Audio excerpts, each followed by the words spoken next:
இப்போ ரீசெண்டாக சேயோன் அப்படின்ற ஒரு படத்தோட டைட்டில் நம்ம பார்த்தோம். சேயோன் அப்படின்றது வேற ஒன்றும் இல்லைங்க, நம்ம தமிழ் கடவுள் முருகன் இருக்கார் இல்லையா, அவரோட இன்னொரு பேர் அப்படின்னா சேயோன். சரியான டைட்டில் தான். தமிழ் கடவுள் முருகனை தமிழ் சினிமாவிலையும் தமிழக அரசியலையும் நிறைய பேர் யூஸ் பண்ணுறாங்க ரீசெண்டாக. அதை கவனிச்சிக்கலாம். ஸோ அதை பற்றி தான் இந்த வீடியோவில் எக்ஸ்க்ளூசிவாக பார்ப்போம். மறக்காமல் நம்ம சேனலை சப்ஸ்கிரைப் பண்ணிக்கோங்க. அப்போ தான் நம்ம போடக்கூடிய ஒவ்வொரு வீடியோவும் உங்களை சந்திக்கும். ரீசெண்டாக இப்போ ரிலீஸ் ஆன இந்த படத்தோட ஃபர்ஸ்ட் லுக்கில் அவர் பார்த்தீங்கன்னா எஸ்கே அவர்கள் என்ன பண்ணிக்காங்கன்னா அருவாள் வச்சு போஸ் கொடுக்காரு. சிவகார்த்திகேயன் அவர்கள் விரும்பாண்டி சாமியாக வர மாதிரி காட்டிக்காங்க. இதுக்கு பின்னாடி ஒரு கல்ச்சரல் பிலீஃப் ஒன்று இருக்குது. ஒரு ஊரோட பாரம்பரிய திருவிழா தான் இந்த திருவிழா. இப்போதான் ஒரு அரசியல் பற்றி ஒரு விஷயம் எனக்கு ஒரு புரிதல் ஏற்பட்டுச்சு. அது நிறைய இடத்துல நான் பார்த்தேன், படித்தேன். அதனால சொல்கிறேன், இதை உங்கள்கிட்ட ஷேர் பண்ணுறேன். என்னன்னா, கந்த புராணம்ல வரக்கூடிய புராணங்களில் வரக்கூடிய ஆரியர்கள் எழுதின புராணங்களில் வரக்கூடிய முருகன் ஒரு பக்கமும், இன்னொரு பக்கம் நம்ம தமிழ் மரபுல எழுதக்கூடிய தமிழ் மரபுல சில பேர் ஆராய்ச்சியாளர்கள் என்னென்னமோ சொல்லி சில பேர் ரைட்டிங்ஸ் எல்லாம் எழுதி வச்சிருந்தாங்க. இவர் ஸ்கந்தன், அவர் சேயோன். இவர் கார்த்திகேயன் அமர்ந்தா, இவர் முருகன். இந்த முருகனுக்கு 2 மனைவிகள். ஆனா நம்ம சொல்லக்கூடிய தமிழ் மரபுல இருக்கக்கூடிய சேயோனுக்கு ஒரே ஒரு மனைவி, அது வள்ளி மட்டும்தான் அப்படின்னு சொல்றாங்க. இந்த முருகன் சிவனோட நெற்றிக்கண்ட இருந்து பிறந்தவர் அப்படின்னும், ஆரியர்களோட முருகன் அப்படின்னும், தேவர்களோட சேனாதிபதியா இருந்தவர் அப்படின்னும் சொல்றாங்க. ஆனா இந்த முருகன் ஒரு சாதாரண மலைவாழ் மக்களா வாழ்ந்து அங்க இருக்கக்கூடிய குரத்தியான வள்ளி அவங்களை திருமணம் செஞ்சு அவங்களுக்கு அந்த மக்கள், அந்த மலைவாழ் மக்களுக்கு தலைவனா வாழ்ந்தவர் தான் இந்த சேயோன் அப்படின்னு சொல்றாங்க.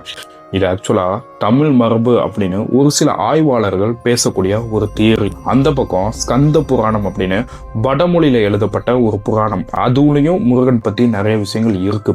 ஸோ இந்த 2 பக்கமும் விவாதங்கள் ஓடிக்கிட்டு இருக்கு. இதுக்கு பின்னாடி நிறைய கதைகளுக்கு. இதை பத்தி நான் தனியா இன்னொரு வீடியோல சொல்றேன்.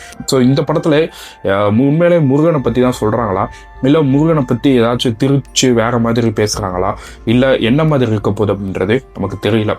அட்லீஸ்ட் இந்த நேம் அவங்க சூஸ் பண்ணதுக்காகவே அவங்களுக்கு வாழ்த்துக்கள். கடைசி விவசாயி அப்படின்ற ஒரு படம் வந்துச்சு. அந்த படத்துல பெர்ஃபெக்டா முருகன் விஷயங்களை, முருகன் திக்ஸை கொண்டு வந்து வச்சிருப்பாங்க. இந்த மாதிரி முருகனை ரீசெண்டா வச்சு நிறைய படங்கள் வருது. இப்போ அரசியல்வாதிகள் எல்லாருமே பாருங்க, அரசியல்ல கூட முருகன் தான் டாப் ட்ரெண்டிங்ல இருக்காரு. அதுல முக்கியமா நம்ம பார்த்தோம்னா அனைத்துலக முத்தமிழ் முருகன் மாநாடு திமுக அரசு சார்பாக என்ன பண்ணாங்க அப்படின்னா, அந்த ஆகஸ்ட் மாதம் நினைக்கிறேன், அப்போ பழனி மாநாடு அப்படின்னு சொல்லி பிரம்மாண்டமாக ஒன்று நடத்தினாங்க. சேகர்பாபு தலைமையில், நம்ம முதலமைச்சர் ஸ்டாலின் ஐயா அவர்கள் தலைமையிலையும் அந்த மாநாடு சிறப்பாக நடந்து முடிஞ்சிருச்சு. பழனியில் நடக்கிற இந்த அனைத்துலக முத்தமிழ் முருகன் மாநாடு அப்போ முருக பக்தர்கள் நிறைய பேரோட கவனத்தை ஈர்த்துச்சு அந்த திருவிழா. ஸோ இது திமுக சார்பா. அதிமுக சார்பில் என்ன சொல்றாங்கன்னா, தைப்பூசம் அதுக்கு நாங்கள் தான் லீவ் விட்டோம் அப்படின்னு சொல்லி அதை இப்போ அதிகமாக பேசி ட்ரெண்ட் பண்ணிக்கிட்டு இருக்காரு நம்ம எடப்பாடியார் அவர்கள். இது பொய்ன்னு நம்ம சொல்ல முடியாது, இது உண்மைதான், மறுக்க முடியாத உண்மை. என் பேரே பழனிசாமி தானே, நம்ம விட்டுருவோம் என்று கொடுத்தவர் பெருந்தமிழர் ஐயா எடப்பாடி பழனிசாமி. எவன் மறுக்க முடியாது. பட் இதையும் சொல்லி ஓட்டு வாங்கலாம் அப்படின்னு முருகன் பேரை யூஸ் பண்றாங்க. அது பட் அவங்க உண்மையிலே பண்ணியிருக்காங்க இல்லையா. 3வதா நம்ம நாம் தமிழர் கட்சி என்ன பண்றாங்கன்னா, திருச்செந்தூர்ல குடமுழுக்கு நடக்கணும்னா தமிழ்ல மட்டும் தான் நடக்கணும். திருச்செந்தூர்ல நாங்கள் மாநாடு நடத்துவோம், முருகா நான் வரேன், உன் கூட வரேன், நீ வேலை எடுத்து என்னுடன் வா அப்படின்னு சொல்லி சீமான் அவர்கள் கத்தினாரு. அந்த வீடியோ நம்ம நல்லாவே பார்த்துருப்போம். ஸோ அவர் இப்பன்னு கிடையாது, இந்த நான் சொன்ன இந்த சேயோன்ற உருவம், முருகன் அப்படின்றவர் கருப்பு நிறத்தில் இருப்பார், மலைவாழ் மக்களோட தலைவனாக இருப்பார், முண்டாஸ் கட்டியிருப்பார், வேலுக்கு பதிலாக ஈட்டி வச்சிருப்பாரு அப்படின்னு சொல்லி. அப்படி இவங்க ஒரு தமிழ் மரபுல முருகனை பார்க்காங்களா, அதை கிளப்பி விட்டு அதை அதிகமாக பரப்பி விட்டது இவங்க தான். தமிழ் தேசியம் பேசக்கூடிய இந்த மக்கள் தான் அதிகமாக பரப்பி விட்டாங்க. அவங்க என்ன பரப்புறது, நான் தான் உலகம் முறை கொண்டு போய் சேர்த்துட்டேன். அடுத்ததாக நம்ம தாவேகா தலைவர் விஜய் அவர்கள் என்ன பண்றாங்க அப்படின்னா, அவரோட மீட்டிங்ல ஒரு ரசிகர் அவர்கள் யதார்த்தமா ஒரு வேல் கொடுக்காரு. தங்க கலர்ல இருக்கக்கூடிய ஒரு வேலும், அதுக்கடுத்து வெள்ளி வேல் அப்படின்னு சொல்லி இதுவும் நிறைய மாநாட்டில் கொடுத்து நம்ம பார்த்துருப்போம். விஜய் அவர்கள் அந்த வேலை பிடிச்சி எல்லாருக்கிட்டையுமே கை காட்டுற மாதிரி போஸ்ட் கொடுக்குற மாதிரியான போஸ்ட்லாம் நம்ம நிறைய எடிட்டிங்ல பார்த்துருப்போம். மருதமலை மாமனிய முருகையா அப்படின்னு சொல்லிட்டு கோட்டு படத்துல கூட நீங்க பார்த்துருப்பீங்க. அந்த இடத்துல அந்த பாட்டை பிளேஸ்மெண்ட் பண்ணி ரேலோட எண்டில் வச்சுருப்பாங்க. இப்போ ஜனநாயகங்களில் கூட ரீசெண்டாக, அது உண்மையான எந்த அளவுக்கு தெரியல, அவங்க போட்டிருக்க அந்த கழுத்தில் இருக்க டாலர் வேல் சிம்பிள் கொண்டது அப்படின்னு சொல்றாங்க. பரமனின் திருமகனே, அழகிய தமிழ் மகனே. ஸோ இதுக்கடுத்து ஒரு முக்கியமான கட்சி இந்த பிஜேபி கட்சி. அவங்க சும்மாவே என்ன பண்ணுவாங்க நமக்கு தெரியும். அவங்க என்ன பண்ணாங்கன்னா, 2025 ஒரு மாநாடு நடத்துறாங்க, முருகர் மாநாடு அப்படின்னு சொல்றாங்க. முருகரை நாங்கள் தான் மீட்டெடுப்போம் அப்படின்னு சொல்லி நடத்துறாங்க. முருகரை இவங்க காப்பாற்றுவாங்களாம்மா.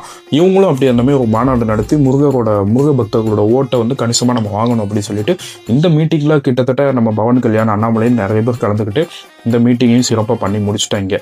அது மட்டும் இல்லாமல் நம்ம ஹெச் ராஜா இருக்கார்ல, அவர் என்ன பண்ணுறாரு, ஒரு படத்தை ப்ரொடியூஸ் பண்ணி அவரே நடிக்கிறாரு. கந்தன்மலை அப்படின்னு ஒரு பேரை வச்சு நடிக்கிறாரு. அந்த கந்தன்மலையை பற்றின வீடியோவை நம்ம ஆல்ரெடி போட்டிருப்போம். அது பார்க்கணும்னு நினைக்கிறோம், டிஸ்கிரிப்ஷனில் போய் பார்த்துருங்க. என்னிடம் வராதீர்கள் தம்பிகளே.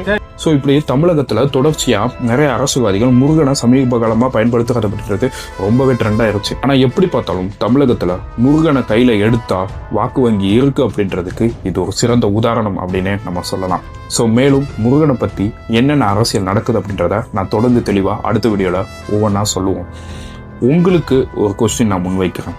முருகனை இங்கே யதார்த்தமாக யார் யூஸ் பண்ணுறாங்க, அரசியல் நோக்கத்துக்காக யார் யூஸ் பண்ணுறாங்க, அதுக்கு என்ன காரணம் அப்படின்றத, எந்த கட்சி அப்படின்றத பற்றி நீங்கள் கமெண்ட்டில் சொல்லிட்டு போங்க. உங்களோட ஒப்பீனியன்ஸ் எப்பயுமே நான் வரவேற்பேன். மறக்காமல் நம்ம சேனலை சப்ஸ்கிரைப் பண்ணிக்கோங்க. தேங்க்யூ.